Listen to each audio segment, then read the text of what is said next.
Here's a tip for you when you visit the Panama City beach area.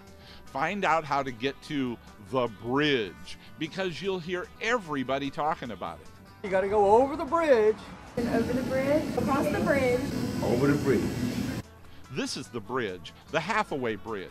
It crosses over St. Andrews Bay and creates the dividing line between the two cities, Panama City and Panama City Beach. Driving east, you're headed for Panama City. Driving west, you're headed for Panama City Beach. Always know which side of the bridge you're on, and you'll be like a local and know immediately whether you're in Panama City or Panama City Beach. No visit to the Panama City area is complete without a visit to St. Andrews State Park. It started out as a 1,260-acre military reservation during World War II.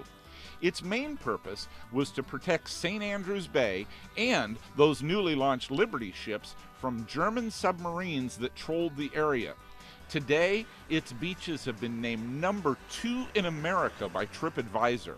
There's hundreds of acres of undisturbed nature. Sand dunes, fishing, boating, camping. I can't believe I'm going to check out Gator Lake. I wonder if they've seen how fast a 6'4" chicken can run. You can also explore an antique turpentine still and see how a huge export from this area was actually made. Then, how about a quiet lunch overlooking the Gulf of Mexico? Now, there's something I didn't tell you about Jack Mashburn. In addition to knowing a lot about the area, he's also done a lot for the area, especially when he was in the Florida State Legislature. Jack's a pretty humble guy and doesn't like to brag, but he made some comments about how he worked to convert that old military reservation into this beautiful state park. Those comments really impressed me. What I was doing actually was setting aside a park for Negroes inside the Gulf Coast Park, because no place at that time from Key West to Brownsville, Texas, could have put a foot on the sand or in the water without being arrested. I said, if I don't change nothing else, I shall change that. You know what Kennedy said? A man must do what he has to do regardless of personal consequences. I've thought of that many times. When you go to St. Andrews State Park, look for this plaque over by the marina and tip your hat to Jack and all he's done for the area. Okay, so how did this area become one of the most popular tourist destinations in North America?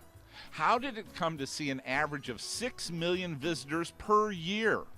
How did it come to have machines designed to make you lose your cookies or sling you through the air on a giant rubber band? How did a piece of beachfront property come to have a value of $60,000 per foot? Well, obviously the subtropical climate, the sand, and the water played a big role in drawing people here. And geographically, it's really convenient for a lot of people in the Midwest and along the East Coast. But it had to start somewhere. Well, as the story goes, there's always been a certain number of visitors, mainly from the nearest states like Georgia and Alabama. They came mainly for the fishing. As transportation got better and people had more disposable income and more vacation time, the number of visitors started to grow. And visitors started to move over to the west side of the bay, what was then known as the beach. But most people still weren't thinking about leisure time like we do today. They were thinking in terms of making an honest living and feeding their family. What's now known as Panama City Beach was seen as wasteland by a lot of people. But there was a developer by the name of Gideon Thomas who saw the potential. He had a little store, one of the first businesses out on the beach land, and wanted Jack's dad to work for him. We went out there, and my father was a farmer. Now, keep this perspective in mind. So we got out there, and he looked around, and my father reached down and picked up some of that sand and watched it run through his hand and said, "Mr. Thomas, I can't help you. This won't grow a damn thing here. It won't sprout a pea, and it sure as hell won't grow peanuts." But it grows people, all right. That's what he said. And Mr. Thomas looked at my father and said, "Uncle Mance," his name was Mansell, said, "Uncle Mance, we're not growing vegetables out here. We're growing people."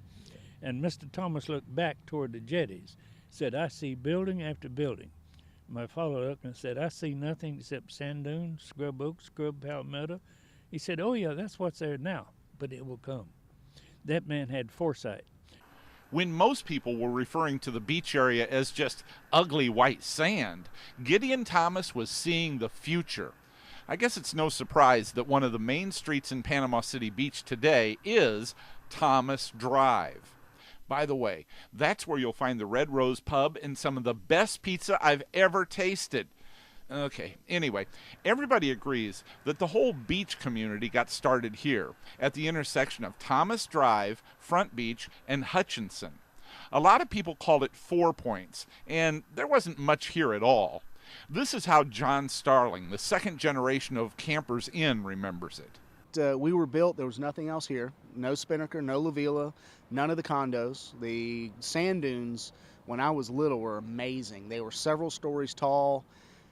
There was nothing around us. It was just us, and you had to travel down the beach to usually, let me think about the name of the bar that was on the beach, the Hangout. Most everyone agrees that the Hangout was the first real gathering spot on the beach. It was an open-air building, nothing more than a roof with legs. When it was first built back in the 1940s, it was just local kids who went out there on weekends, and it closed up for the season on Labor Day. Then came teenagers from other parts of the state and adjoining states. It seems the early success with kids helped to draw in an older crowd.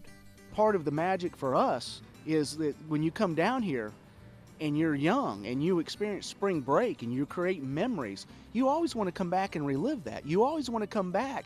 Even It may not be the same, but you're going to bring your family back so you can relive it. Absolutely. That's what creates the special memories for Panama City Beach. The growth of the beach area was going along just fine for a few years, but then it started to level off. To understand why, you have to understand a couple of things. It's always been about the beach and the beer, and people love it. It seems business was dropping off because of liquor laws. People were leaving here, but back then this county was controlled by two diverse groups, preachers and bootleggers. I'm serious now. I ain't being funny. I'm serious. Bootleggers didn't want any more whiskey at all, any illegal whiskey, and the preacher didn't want any whiskey at all, illegal or otherwise. So they got together to keep things out. I told you before that Jack Mashburn's done a lot for this area. Guess who wrote the charter to create the city we now know as Panama City Beach? And that's why in 1953 I insisted on incorporating a city out there, because people were leaving here. Well, not too many people have found a reason to leave Panama City or Panama City Beach since then. The Long Beach area, that first tourist spot on the beach where the Hangout was, continued to grow into miles of beachfront development. Naturally, with more and more visitors came more and more ways to keep them entertained. The first amusement park in Panama City Beach, the Miracle Strip, opened in 1963. In the beginning, it was nothing more than a roller coaster in a sand dune. Soon after the coaster came a 200-foot observation tower and 30 other attractions. The Strip entertained millions of visitors, about 20 million visitors, before it started to lose its appeal. Even though the Strip itself closed up in 2004, you can grab a piece of local history when you visit Pier Park. That's where a lot of the Miracle Strip rides now call home. They're right smack dab in the middle of what's quickly become the center of community activity on the beach. Since Panama City Beach grew up without a downtown district, this 1.1 million square foot open-air shopping center created one. Needless to say, there's plenty of other places in the area to shop or do anything else for that matter. Great restaurants with everything from burgers to fine dining, world-class golf courses, too many amusements to try and count, unique museums, one of the country's largest sport fishing fleets, and don't forget, 27 miles of beautiful white sand beaches. Okay, I'll admit, my first impression of Panama City and Panama City Beach was wrong. There's a lot of interesting things to see and do here. You just have to scratch beneath the surface just a little bit to find them. And you have to decide whether you like your vacations mild or wild. Hey, till next time, I'm Jim Barnett. Gotta go. If you have a destination idea for Jim, or you want to check out other episodes of Jim Barnett's Gotta Go, head to jimbarnett.tv.